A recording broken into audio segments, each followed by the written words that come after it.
Good afternoon, Pratik. Good afternoon.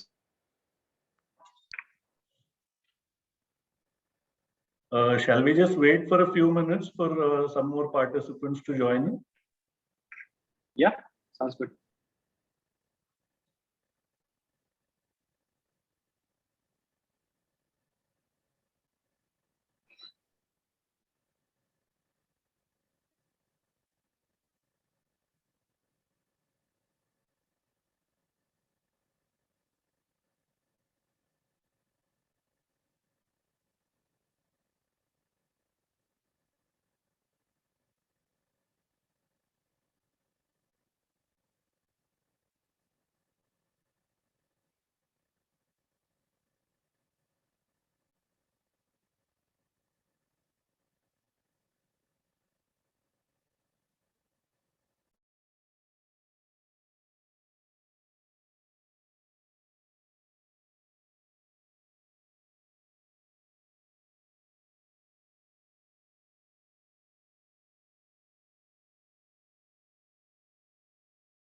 We'll just give it another 2 or 3 minutes and then we can get started.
Okay, I guess people will keep joining in subsequently. So, good afternoon to everybody and welcome to this session with Mr. Pratik Oswal. So, Pratik is currently the head of Motilal Oswal Asset Management Company's passive funds business. Prior to this, he was heading operations and finance at a fintech startup in California, San Francisco. This startup was backed by very prominent investors, including Mr. Khosla, the Y Combinator, Chicago Board of Mercantile Exchange, etc., and some other larger investors. The company, I guess, was in the business of providing automated wealth solutions to investment advisors and had over $400 million in assets under management. Apart from technology-related experience, Pratik has experience working in investment banking, private equity, and hedge funds. He graduated from Emory, studying math and economics, and then he's subsequently done his MBA from the London Business School. I'm going to today ask Pratik to explain to us why he thinks that it's important for Indian investors to have equity exposure or exposure to foreign investments generally. And I think he has some insights about things which probably most of the large Indian investors are missing out today, and why it's essential that they should rejig their investment strategy or make some small allocations to begin with towards building a small foreign portfolio. Pratik, how do you propose we go about it? Is there something that you would like to share with us in terms of presentation? Is there some data which you could enlighten us about? Yeah, sure. So I have a presentation. So I can present it, or we can obviously have a Q&A session too. So if you want, I can start my presentation. Yeah, I think that would be best. I think you could start your Okay. presentation, and during the course of your presentation, if there is something which I think may not be very clearly understood, then please allow me to interject and ask you a Sure. question. Sure. Sure. Yeah. Sure, perfect. Thank you, Rakesh ji, and thank you, Keynote, for having me out here. It's a big honor, and I look forward to having a great session with all of you.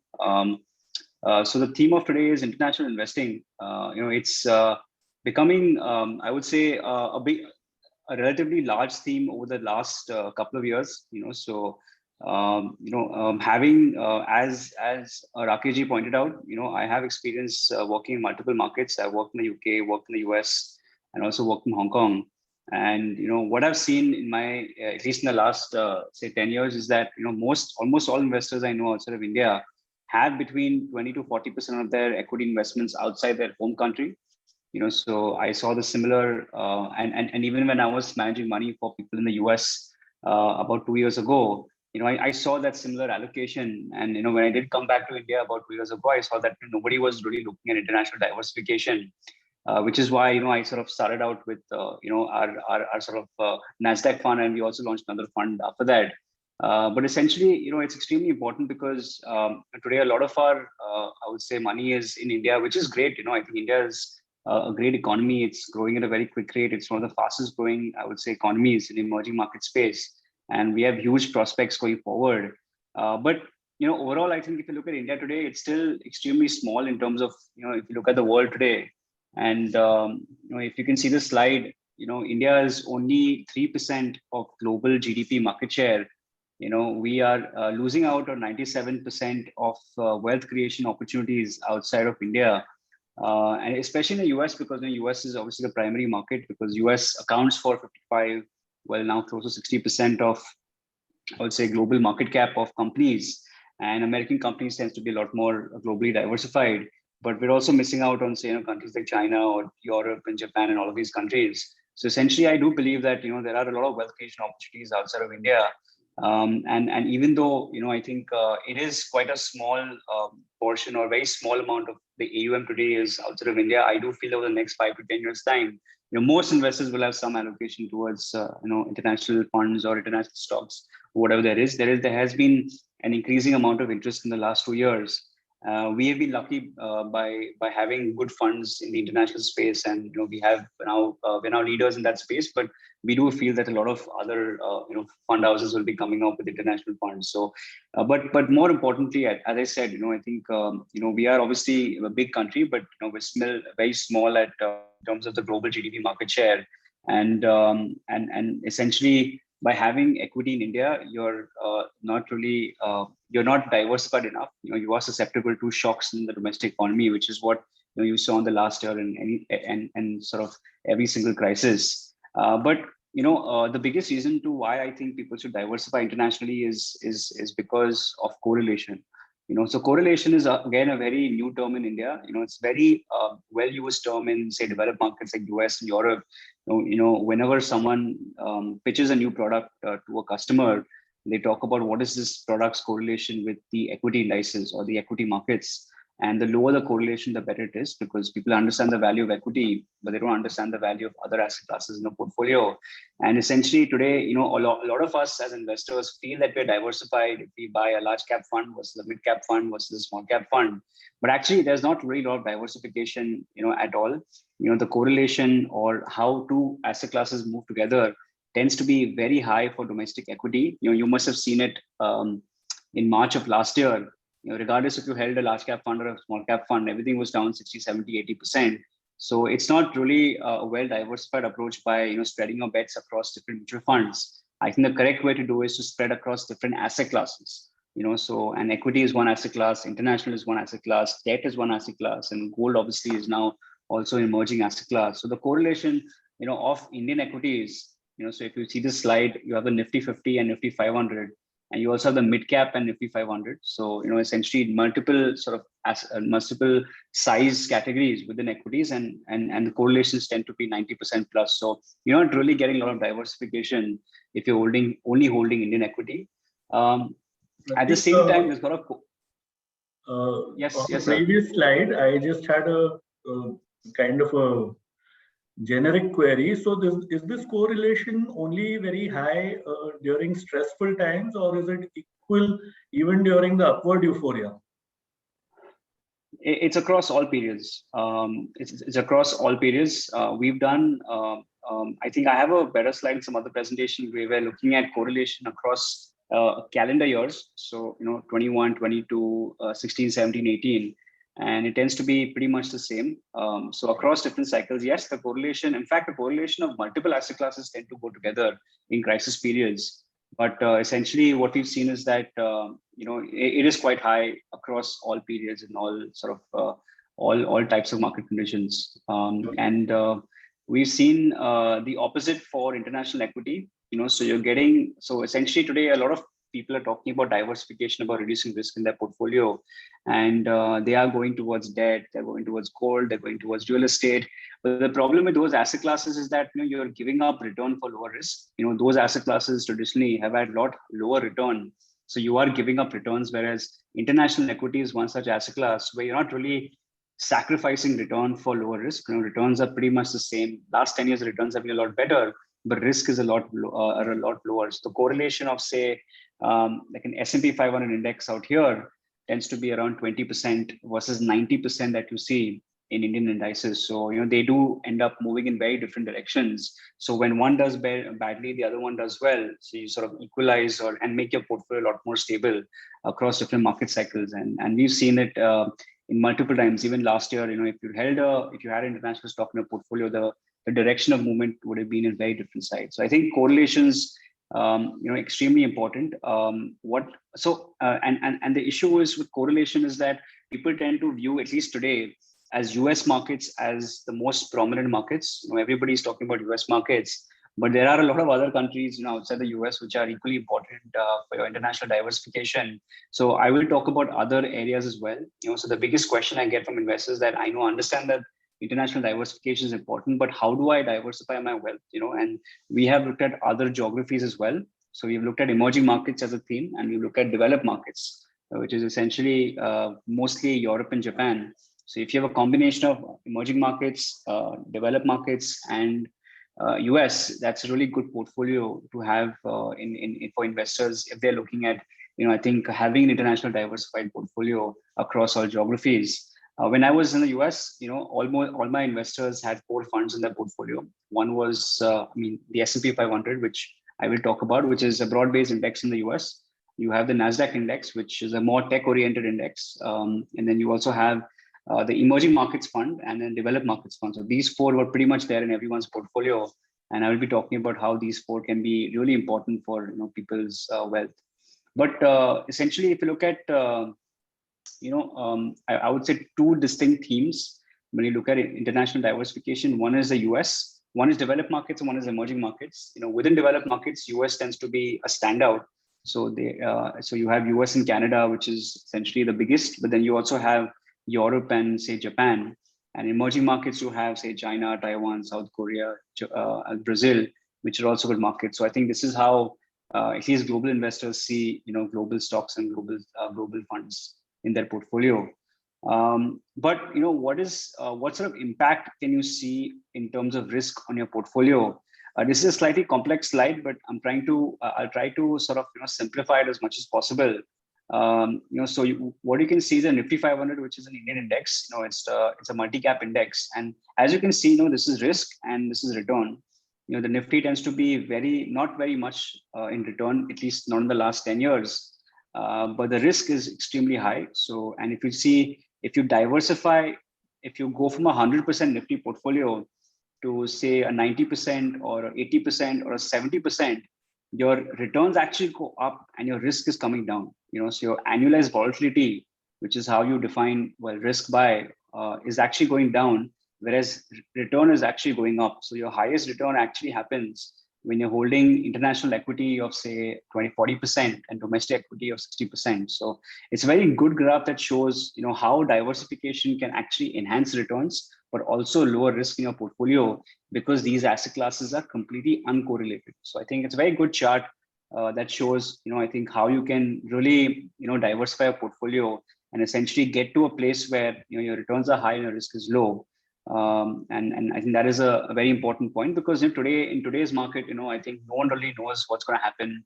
Both markets are pretty expensive, but I think if you have one market or the other, you will have some risk, some country specific risk. But if you have both in your portfolio, you can expect both to move in different directions. So if one does badly, you have the other one to reduce risk.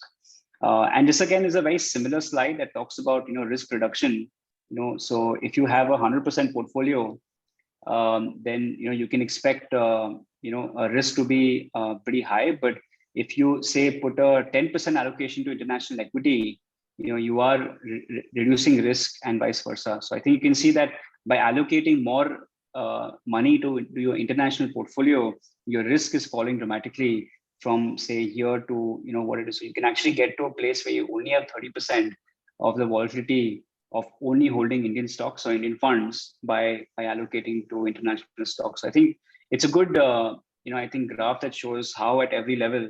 I think the yellow one is a 50-50 where you have 50% international, 50% domestic, and you can see that it's coming down dramatically. So it's a good sort of slide that talks about how you can go about diversifying your wealth. Also, once you sort of decide to diversify your wealth, I think it's extremely important for you to figure out how to diversify or how much to allocate to different sort of geographies. And as you can see, it's a very similar slide which says that about 50% is where you can really 40 to 50% is where you can actually look at diversifying. I think a 20% to international equity is a good starting point. But you should look at maybe 20-30%. I wouldn't recommend 50-50 because our understanding of international markets is not very strong. So essentially, if anything bad happens to your portfolio, it's much harder for us to really gauge as to what to do because our understanding of India tends to be a lot higher. So I do believe that you should ideally have most of your portfolio in India, and also India's growth prospects tend to be, at least over the long term, tend to be a lot higher. But having say 20% or 30% can really help meaningfully to your portfolio when it comes to periods of stress. As you can see out here, the yellow line tends to be where sort of Nifty 500. So these are basically falls in the market at different points in time. And as you can see, if you hold a pure equity portfolio, your short-term falls tend to be the highest. Whereas if you have say a slightly higher allocation towards internationals, you are getting some downside protection in case markets in India do badly.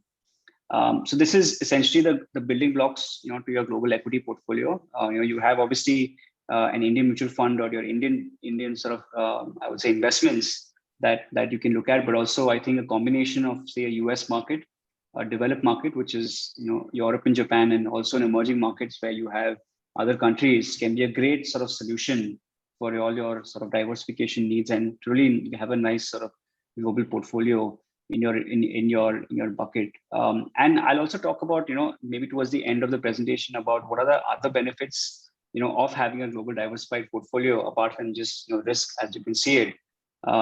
This again shows the risk return payoff of having a globally diversified portfolio. As you can see, over a 10-year period, Nifty has not really done as well as what people had expected with returns, but by adding say some part of your global portfolio, you can see that the 9.7 over 10 years has gone up to 11.2 to 11.8 to 12.5. So essentially you are looking at higher returns, but also your annualized volatility is going down from 17% to 15 to 14 to 13%. So you are essentially getting I would say this very similar point from last time is higher returns, but also lower volatility and also more consistent portfolio with less sort of with a little bit more downside protection. This essentially is the same thing where in the previous slide I talked about only having a US fund, but if you have these other indices in your portfolio, which is developed markets and emerging markets, the returns have gone even higher. So about 13 to 14% or even 15%, look at a 50-50 portfolio. So you are looking at additional returns by having a slightly more diversified portfolio and across different geographies, which I think is extremely important. So people are looking at the US today in a very big way, but I do believe that so each of these colors is actually a different geography. So orange is US equity, green is emerging markets, blue is developed markets, and Nifty is red, orange in color. And as you can see from this, and these are essentially the top performing asset classes in each year. So as you can see, 2014 Nifty did really well. And as you can see, 2017 also Nifty did really well, but last 3 years Nifty has not really done as well. But other economies have done really well. Last year, emerging markets did really well as a geography. So I do believe that it's very hard for investors like us to predict which asset class will do well in the future. So the best way is to just have all four.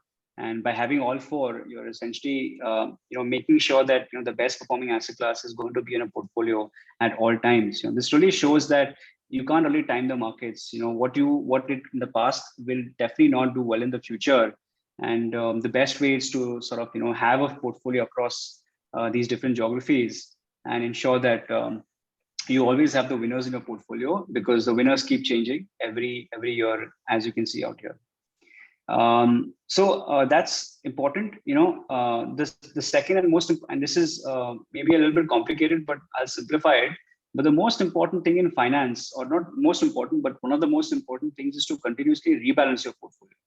What does that mean? Today, a lot of us, buy what is done well and sell what has not done well. If you look at a lot of portfolio reviews that you do, or like a lot of decisions that you make, you tend to add to your winners and sell your losers, which I think is not a very good strategy. So it's been consistently proven that the winners of yesterday will not be the winners of tomorrow. So the better strategy is to actually buy your losers and sell your winners. And that's what rebalancing does. If you have a fixed allocation to, say, the US, and that allocation goes up from, say, suppose 60% to 70%, most people would actually add to the US portfolio. But actually, the prudent investor would do the opposite, where they would sell US, back to, say, 60% and buy other geographies. What we've seen is that a portfolio with no rebalancing tends to do a lot less in terms of returns in a portfolio that does rebalancing over time. So again, extremely important to understand that rebalancing is super important. And also it helps in reducing risk as well, because you're ensuring that your portfolio is the same and your risk is also the same in your portfolio. So one important point that I haven't mentioned is that buying international investments, you're actually not only buying stocks, you're also buying the USD as a currency. So you're essentially buying two different asset classes in one fund. And the USD, to be honest, is a very important asset class. Today, so I went to study in the US about 10 years ago. And when I went, dollar was sitting at 40, 45. Today, the dollar is at 75. And in 5 years' time, it might go to 100. You never know. So what we've seen is that over long-term periods, we tend to, the rupee tends to lose value over time.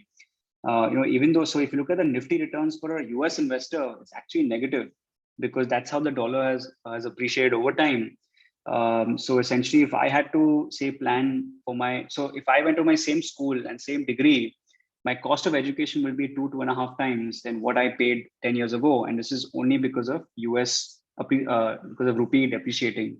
And we've seen that the USD tends to appreciate by 2 to 4% every year. So what you're doing is, by buying international funds, you're not only getting returns from the underlying stocks, which are doing well, but you're also getting returns from the INR depreciating over time. So your returns tend to be a lot higher because of this aspect. So again, I think very important point, that USD is a stronger currency, and it is expected to become stronger and stronger in the future as well, at least over the long term. So I think it's good that we should hedge our portfolios, because today a lot of us are buying a lot more foreign goods and services. We are doing foreign trips. We are sending our kids to schools abroad. So we should ideally keep that in mind when buying international stocks, because you're protecting yourself from a weaker. So even though you make really a lot of money in India, from a global perspective, you're actually losing money, because your currency is getting devalued. So again, very important, buying international funds or international stocks or international investments, you are buying the currency as well, which will most probably, be a lot stronger in the future than it is in the past. One more form of diversification that you see is not only in geographical but also sector diversification. So India tends to be financially focused, financials and consumer, whereas a lot of the other emerging markets tend to be, so the China or US tends to be heavy in tech. There are a lot of tech stocks which have done really well. You have developed markets which are good in commodities. So you're also getting diversification not only from currency and from the valuation of the index and the movement of the index, but also diversification from owning different sectors in different countries. So you're also getting additional sector diversification through buying these indexes abroad or these funds abroad, which I think is extremely important because again that will really help. Suppose financials is doing badly in India, or financial or tech is doing badly in the US or in China, you always have other sectors which offer that form of diversification in your portfolio. Just wanted to, I think, quickly summarize, and then maybe we can, have a Q&A and maybe a chat. But just wanted to, I think before I have a takeaway, just wanted to talk about the broad benefits of, having a diversified portfolio of buying international stocks. One is, as I said, correlation. It's important to understand that both these markets, India and US, or India and other geographies, tend to move in different directions. And by adding a fund or stocks in these countries, you're essentially making a portfolio less risky from domestic risk. You're making it a lot more diversified, and you're ensuring you're getting some downside protection in case one or two asset classes don't work. The other benefit is the quality of stocks. Today, I think in India, I think a lot of us, today Tata Motors is not really competing with, say, a Maruti, it's competing with a Kia, with a Hyundai, with a Toyota. So I think our consumer patterns have also changed a lot. And, I think all of us are consumers of Apple, Google, Facebook, Spotify. So I think it makes sense that, our investing patterns also go in the same direction. Lastly, the dividend yields in the US tend to be a lot higher than in India. So, for example, the S&P 500 index, it has a dividend yield of around 2%, which I think is really good. It does not sound like a big amount, but if you look at a long-term perspective, so the S&P 500 without dividends did around, I think, 13, 14x in the last, 30 years. But if you add dividends, it's about 27, 28 times. So that's the magic of dividend compounding, something which, it's slightly higher in the US than it is, or in other countries, developed nations, than it is in India. You're getting really high quality companies. Today, we all know that Reliance, TCS are great companies, but I think it's good to have other equally good companies in a portfolio as well.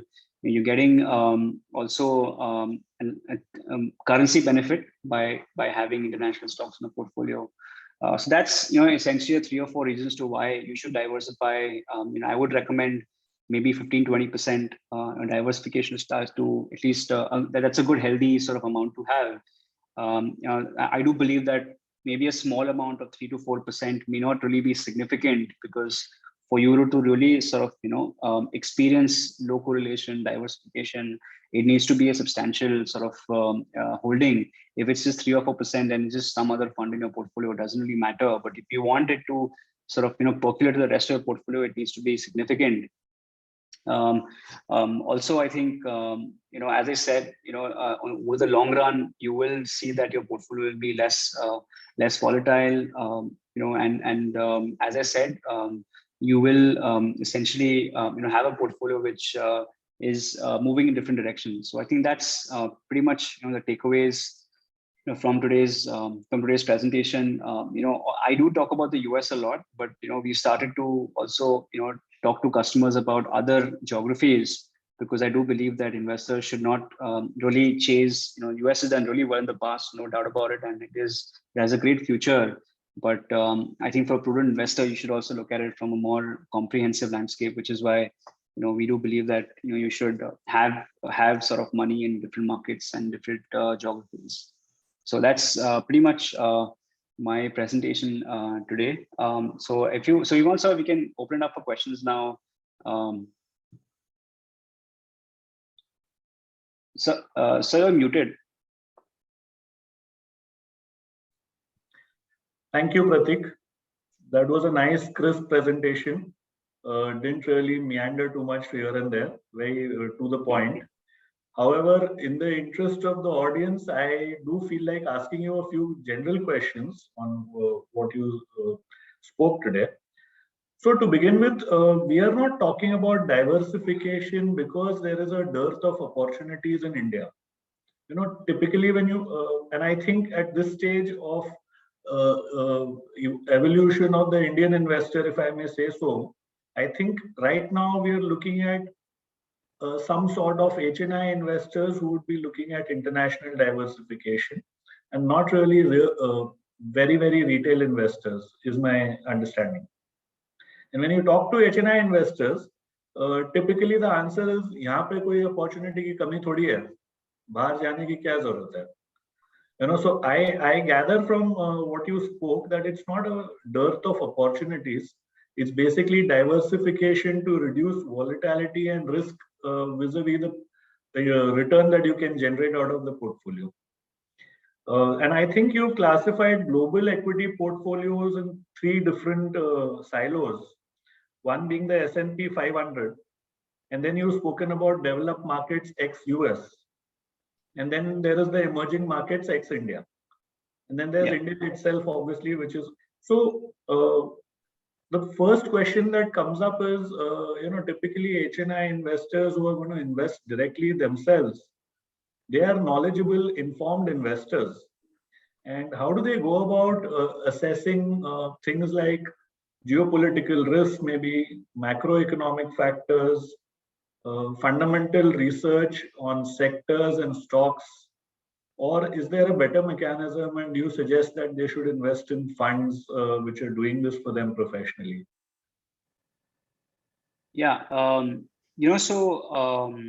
think so to your point to your first point, actually, in my experience, the growth has come more from retail investors than from HNIs, at least in my experience.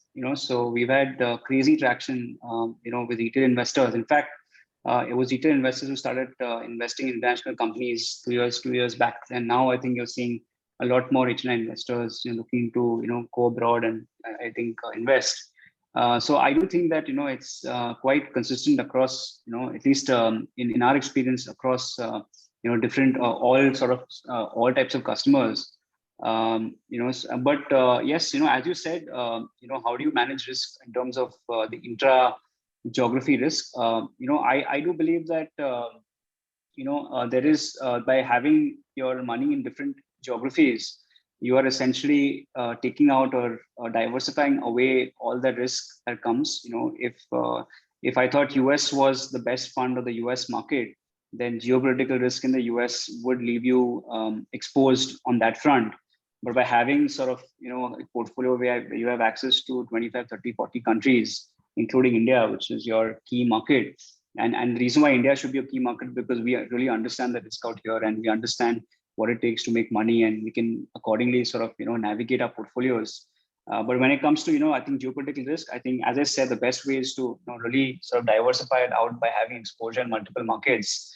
I think it's not very complicated in the sense that if you have exposure in multiple markets, then one market performing badly will not really affect your portfolio as much. So if you see a lot of I would say fund managers in India, a lot of them have a policy of not having more than 5 or 10% maximum cap on a single stock, because they need to make sure that if one or two stocks don't work out, it doesn't really harm the portfolio as much.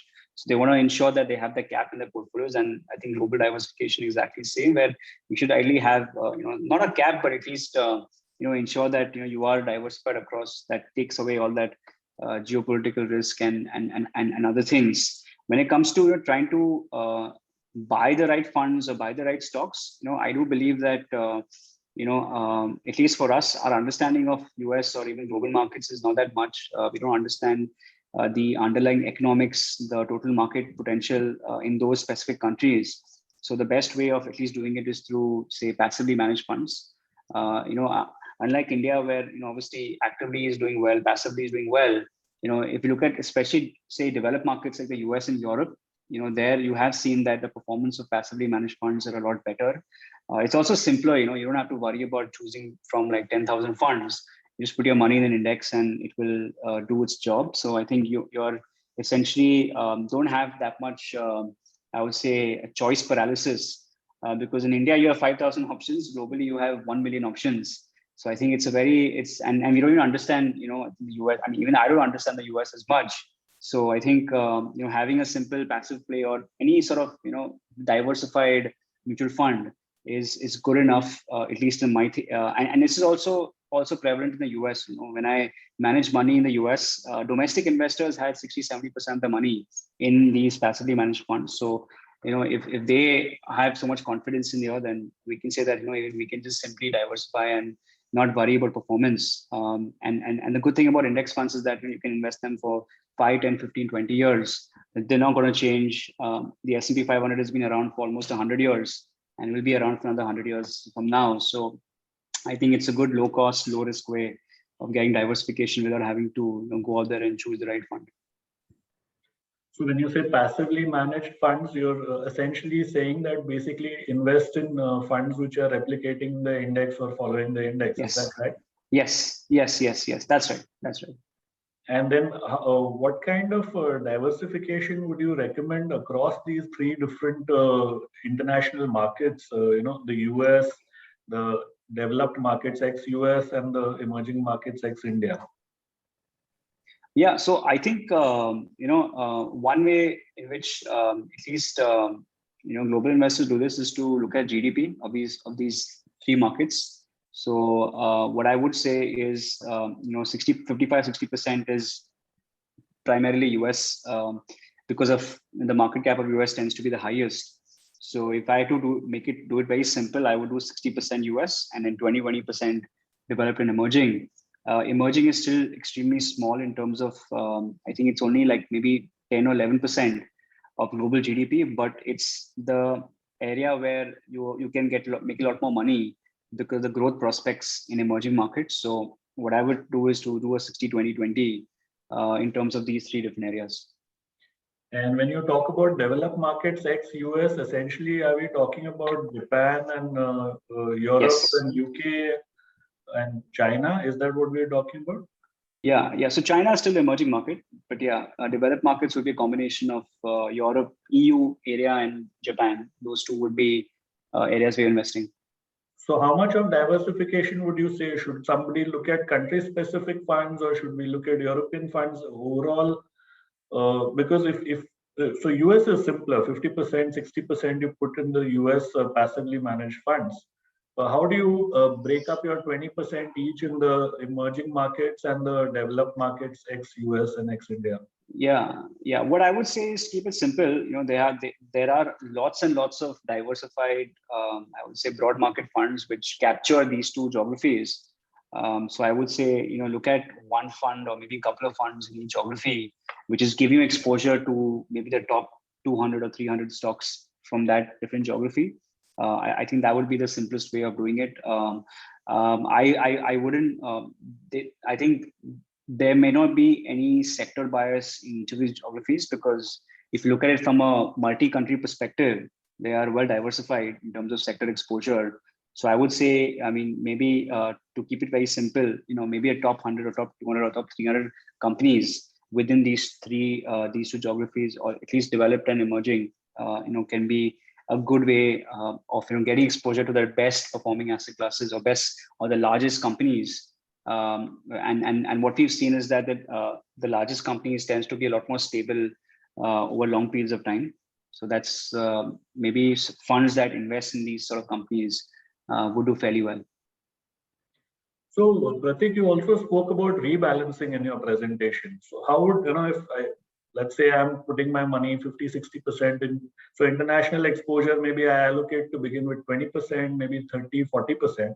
And of that, 50% is in US and the rest is between these other two geographies. How do I rebalance? What do I do to rebalance? Do I need to switch funds? Do I need to move from one fund to another? So, these are very operational questions in general, but I guess people are grappling with these issues. In fact, subsequently, I'm going to come to ask you a few more other operational issues. But right now, I'd like to understand how can one rebalance?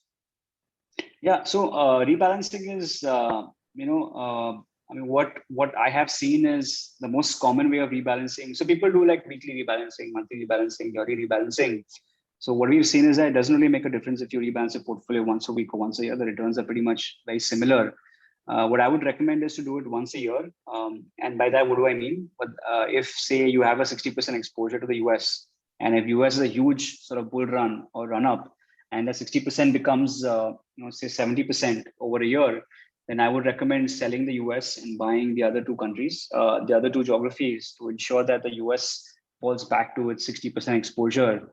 So I think that's so there's always a question, when do I sell my mutual fund?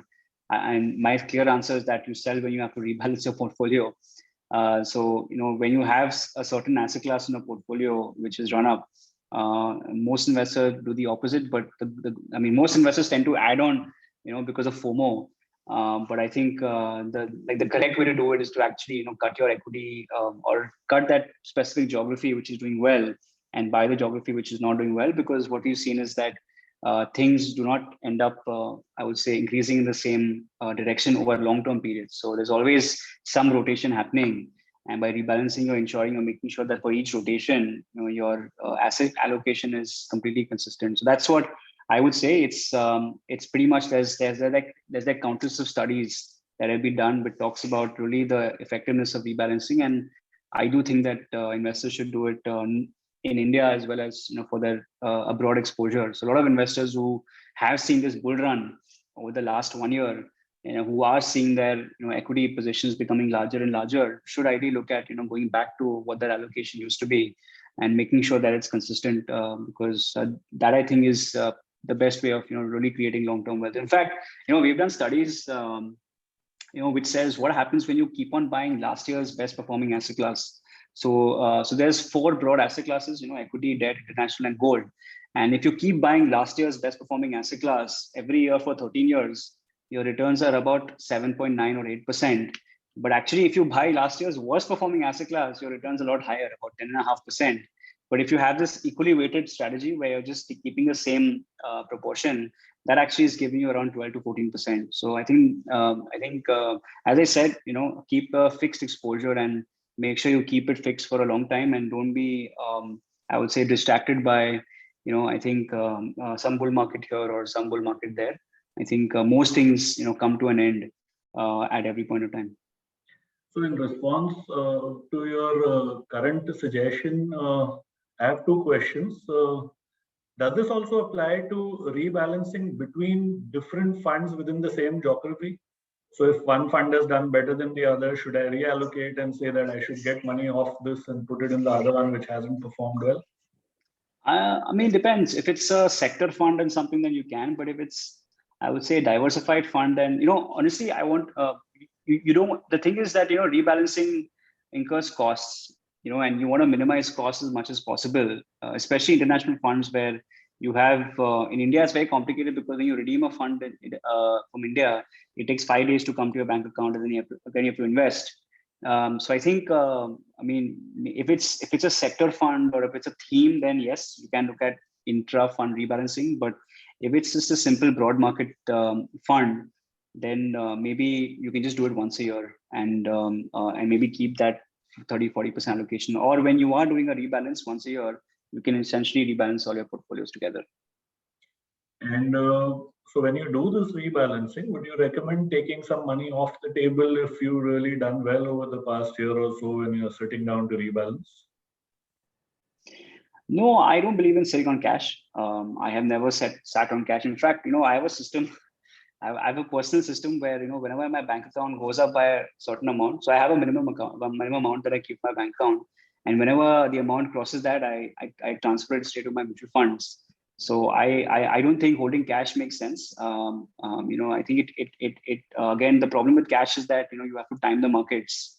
You have to know when to hold cash, when to deploy cash, and the biggest problem is that when do you deploy, how do you deploy, when do you sell. So I think market timing, in my experience, hasn't really worked out well for most people. no one can really consistently time bull markets versus bear markets. And I do think that people who try doing it, they do it because of behavioral reasons which are not right. So always be invested. If you are making money somewhere, you can maybe cut your exposure and deploy it elsewhere. But I wouldn't really hold cash unless it's an emergency fund. So maybe not in this audience, but most retail investors should have about 3 to 6 months of your expenses in an emergency fund, which can be a form of a liquid fund. But apart from that, I think at least my personal thing is that I don't really recommend people holding cash. That's great. I can see there's a lot of clarity of thought on various aspects, which is great because typically when people are doing well, they are all over the place. And I think the last year everybody has kind of performed well, whether they've been investing directly or through mutual funds. And like you said, there has been a huge amount of traction from the retail investors. Possibly the one thing that they don't have going for them is the experience of investing or remaining invested in different market cycles. And that's where I think some kind of expert advice from asset managers is very essential to bring about some amount of discipline in the investing. So that's very nice to understand these aspects of balancing, taking money off the table, how frequently, what kind of funds you should be looking at, what kind of geographies. If I may, can I ask you some basic questions about what are the options available to investors today, and what are the Indian regulations in terms of offshore taxation? Is there dual taxation? Do I pay tax in the country where I'm investing and then I again pay tax in India? How does that work? Yeah, so in terms of there's two ways of investing abroad. One is to go directly, open a brokerage account or an account in say some country outside of India. And by going directly, there are certain limits in place. So the RBI does not allow more than $250,000. That's a limit. That's a yearly limit that the government imposes.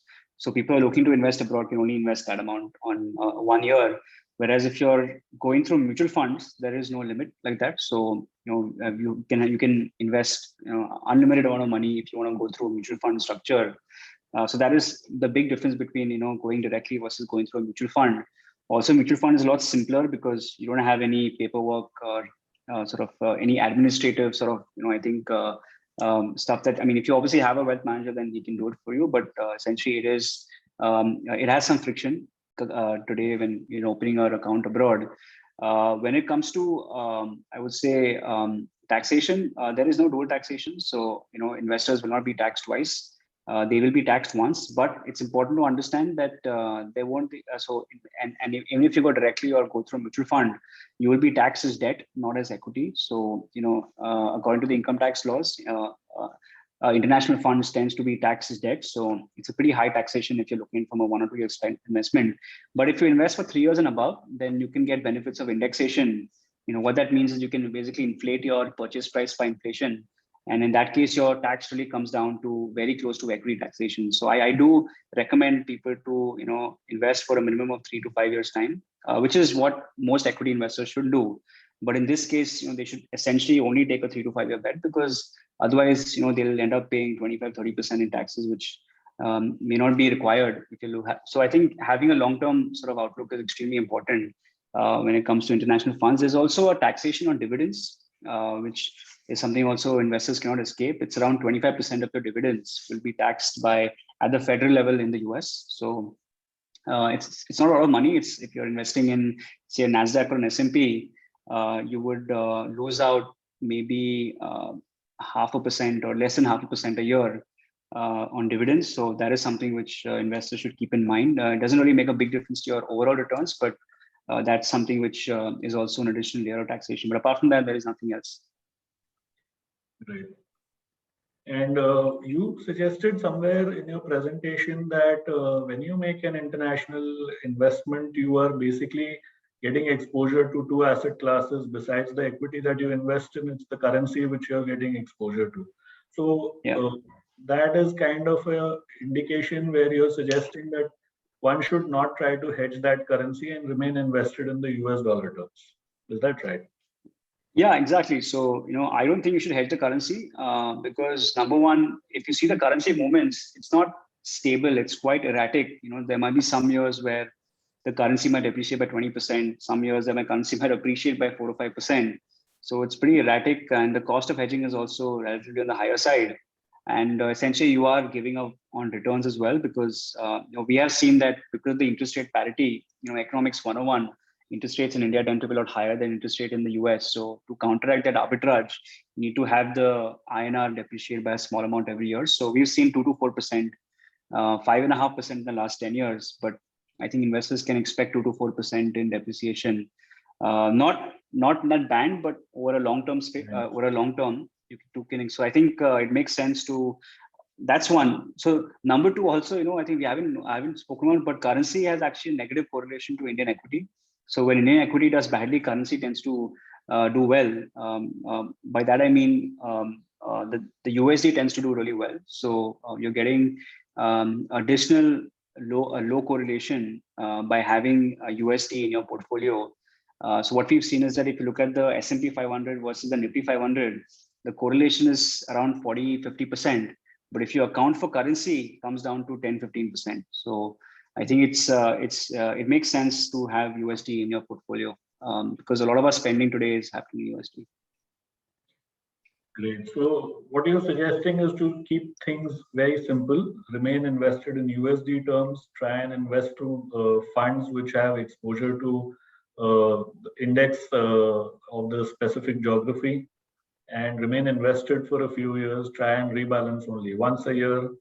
I guess it takes away a lot of confusion, because when people talk about international investing, they say, I don't understand, how do I go about this? So I think that's very nice that you kind of simplified things.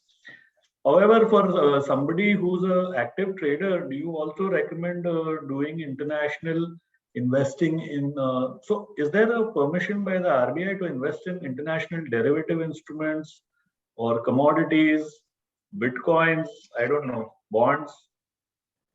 Yeah, you can. So once you have, once you've sent your money abroad, you can do what you want with it. So there is no regulation that this incentivizes you from buying any other asset class. So you could buy stocks, you could buy derivatives, you could buy commodities abroad. So once your money is outside, it's and you could also buy cryptocurrency with that same account. So I think it really, I think, gives you a lot more flexibility in terms of choosing what you want to buy and how you want to buy it. But I think it comes at a cost of you have to obviously report it and do all the paperwork and all that. So I think there's pros and cons of both. Plus, also I think when you're remitting abroad, there's a 6% TCS that you have to pay, which you can get it back every year. But that amount is obviously locked in for some time. So that is also something which investors should keep in mind as another sort of friction point. But yes, as I said, once you remit your money abroad, you can buy property, you can buy any other asset class which is available outside of India. So possibly some of the more savvier investors and the more proactive ones could go out and trade on various asset classes directly also. Yeah, absolutely. I mean, you can open an account with any US broker or say European broker, and you can trade. However, obviously, trading is something which is very risky. But if you want, you could obviously do it. Great. So, Pratik, may I ask the audience if they have any questions? Yeah. So there are a few questions in the chat box. So maybe I'll just answer to a few of them. So Prakash asked that we have two international funds, Nasdaq and S&P. Should I invest in either one or both? So both are really great funds, very simple funds. Nasdaq is top 100 stocks listed on the Nasdaq exchange, whereas the S&P 500 is more of a broad market fund that invests into the top 500 stocks across all exchanges. The S&P 500 is more diversified, more broad-based. It's a pure large cap fund. So you're essentially getting access to a lot more, I would say, broader based index. So it captures close to, I think, 80-85% of the entire US market, whereas Nasdaq is a slightly more narrower, more niche. I wouldn't say niche, but it's more tech oriented. So you'll be investing maybe 50-60% of your investments in the tech sector, which is why the Nasdaq has done a lot better, because last 10 years tech has done really well. So I would say that a lot depends on your risk profile. If you're looking at something a little bit more conservative, then the S&P 500 makes sense. Or if you want a higher exposure to tech, then Nasdaq makes sense. If you're confused, I would say 50-50 is the best strategy. So that's what I've been recommending to everyone. 50-50 makes sense, because tech is obviously a great asset class to have in COVID times, and a lot of us are dependent on tech at this point in time. So that's the first question. The second question is, are there any limitations, rules from international markets? Can individuals invest in specific equities? Yes. So if you go directly, you can invest in specific equities. So if you want to buy a stake in Tesla, I have like a small investment in Tesla, that you can basically go directly and buy stocks in the US. So the only limitations are, as I said, there's a 250K limit by RBI. So you can't go beyond that when it comes to investments. So just keep that in mind. But there is no limit when it comes to your mutual fund investments. So the 250K limit is per individual per financial year, am I right? Yes, yeah. So if a person with a family of 2 or 4 members wants to do it across different, so he has a substantially good amount which he can go out and invest. Absolutely, yeah. So if you're a family of 2, then it goes to 500K. And if a family of, but obviously you'll have to open, I think might have to open separate accounts for each person. I'm not sure how that would work, the intricacies, but yes, basically if you're investing on behalf of other people, or if you're a family, then it goes up. So it's per individual basis. And the investment that you make, so we have another question from somebody in the audience regarding the investment that you make through index funds here in India, international index funds. That doesn't get covered under the LRS 250K, right? That's independent. Yeah, it doesn't.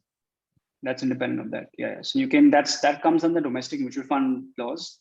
So that does not get included through, so a lot of our customers have already exhausted their LRS limits, usually go and buy our funds or buy international funds outside. So yeah, it's a good point. So if you were to buy international funds outside, you would still need to remit under LRS and then go out and buy. Otherwise, you probably need to buy from the Indian fund houses, right?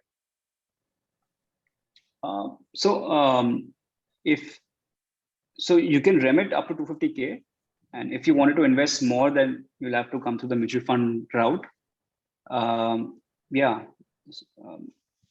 All right. Yeah. So I think, does anybody have any other question in the audience? Yeah. So I think, I think we've answered most of the questions. I think some people had questions on the limit, and I think we've answered most of that. But yeah, I think if you have any questions, please, feel free to. I think it was pretty clear. I think the key takeaways in your presentation summed it up very well. The basic understanding is that yes, you need to have exposure to international equities to sort of de-risk your portfolio, reduce the volatility for better returns. And I guess exposure to the US dollar in terms of a currency exposure is kind of an additional icing on the cake. So, and the confusion regarding investing directly, how to make choices on stocks, I think you were pretty clear. Your suggestion is that one should go to passively managed funds and rebalance on a yearly basis. So I think that was very nice. Thank you very much for your time, Pratik. And I hope people have gathered some more insights about how they can go about investing. However, should we have anything more, can we request people at our end from my team to get in touch, and maybe somebody from your end could help out in some specific matters on investing in international markets? Yeah, absolutely. So feel free to get in touch with me or someone from my team. I'm also available on social media. I tend to be active, so you can reach out to me there, and you can expect a reply from me very, very soon on that. So happy to chat on any medium. So yeah, but yeah, thank you so much for inviting me out here, and I look forward to more of these sessions. So before we part, and I'm not going to miss this opportunity, I'm just going to ask you, what is your overall view on the markets as of now? more specifically India, but even otherwise, because there is a lot of talk of overheating and bond yields rising in the US, which is giving jitters to the markets. I know this is a very broad subject, but just a brief thought from your end. Yeah, honestly, I think we're definitely in some speculative bubble, So I think, I mean, maybe not in India, but definitely in the US. There's these SPACs that are being launched every month, which are blank check companies, and there's crazy amount of speculation happening from retail investors. So you have all the attributes of some sort of speculative bubble. The only issue is that no one can really time these things. It might pop tomorrow, it might pop in 2 years' time. So I think the best strategy is to just remain invested to SIPs and not really bother. I think the best way is to just keep it simple, because what we've seen is that mutual fund outflows have been consistently negative for the last 8 months, and people have just missed out on gains because they've been scared of market valuations, and they still are scared. So I think you really don't know, and no one can really time the markets. So just stay invested, and even if there is a correction or if there is not correction, I use that opportunity to buy more. But that's basically what I would say. I don't really have a view on the markets. I honestly don't track the markets as well. I don't spend any time reading a lot about macroeconomic indicators. But yeah, you have some attributes of it being highly speculative, and some of the asset classes like tech, for example, is extremely. There is a lot of speculation, and I think retail trends are also quite strong.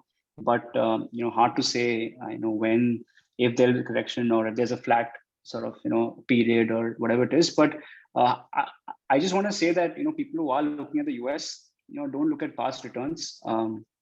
Nasdaq has delivered 26% CAGR for last 11 years, and that's an unrealistic expectation to have. I think even S&P 500 has done 20%. Including 5% USD INR depreciation. So I think the best way to do this is to just have really not very high expectations. So maybe expect the US markets or international markets to be the same as in India.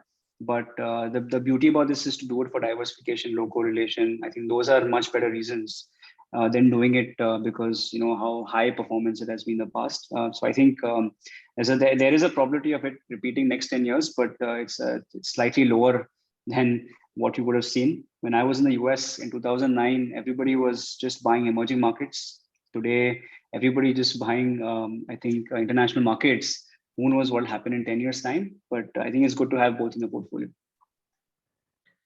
Super, Pratik. Thank you so much for your time. And we hope to have you sometime soon on something else which is more interesting, some more insights for our audience. Sure. Thank you so much, sir. And thank you everyone for having me. And I really enjoyed this. Thank you. Thank you. Bye-bye.